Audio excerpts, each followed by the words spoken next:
बिस्मिल्लाहिर्रहमानिर्रहीम। अस्सलाम वालेकुम। Welcome to my channel learning diary. आज हम एक सिलसिला शुरू करते हैं जिसमें हम उर्दू से इंग्लिश और इंग्लिश से उर्दू में ट्रांसलेशन करना सीखेंगे। लेकिन इसको शुरू करने से पहले हम मुख्तलिफ़ अक़साम की सेंटेंसेस पढ़ेंगे। There are 5 types of sentences. The first is assertive sentences. इसको उर्दू में बयानिया फ़िक्रे भी कहा जाता है।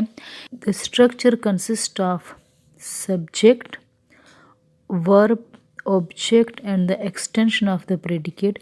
सबसे पहले सब्जेक्ट आता है जो काम करने वाला होता है, उसके बाद वर्ब यानी फेल, और उसके बाद ऑब्जेक्ट जिस पर काम किया जाता है, और आखिर में extension of the predicate mean बाकी मानदा जुमला आता है। जैसे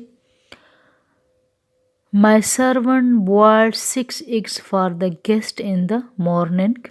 In this sentence, my servant is subject, boiled is verb, 6 eggs is object, for the guest in the morning is the extension of predicate. The second type of sentence is imperative sentences. Urdu में ये sentences fail अमर और fail नहीं के लिए इस्तेमाल होते हैं, मतलब जिसमें हुक्म दिया जाता है या किसी काम से मना किया जाता है तो उसके लिए ये सेंटेंसेस इस्तेमाल होता है, और ये स्टार्ट होते हैं वर्ब से। Example of such sentences are open your book at the page 36, give me your pen, shut the door. The third type of sentences are interrogative sentences.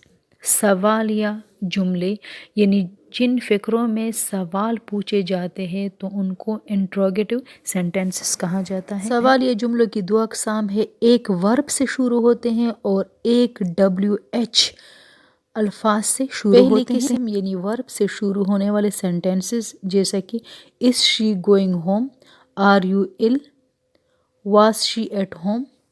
दूसरी किस्म के जुमले WH अल्फाज से शुरू होते हैं जैसे कि who are you, where are you going, what is your name, where do you live. These are the example of second type of interrogative sentences. Next is exclamatory sentences. These sentences are used to show joy, sorrow, grief and surprise. Example of such sentences: Alas, I lost my new purse. What a beautiful gift you have given me on my birthday. The last one type of sentences is optative sentences. में इन sentences को दुआया या तमन्नाया फ़िक्रे भी कहा जाता है, इसलिए कि इसमें दुआ या तमन्ना का इजहार किया जाता है। Example of such sentences are May you live long, May Pakistan defeat her enemies in every field. I hope you will learn this video. Allah Hafiz. If you like my video then please subscribe my channel.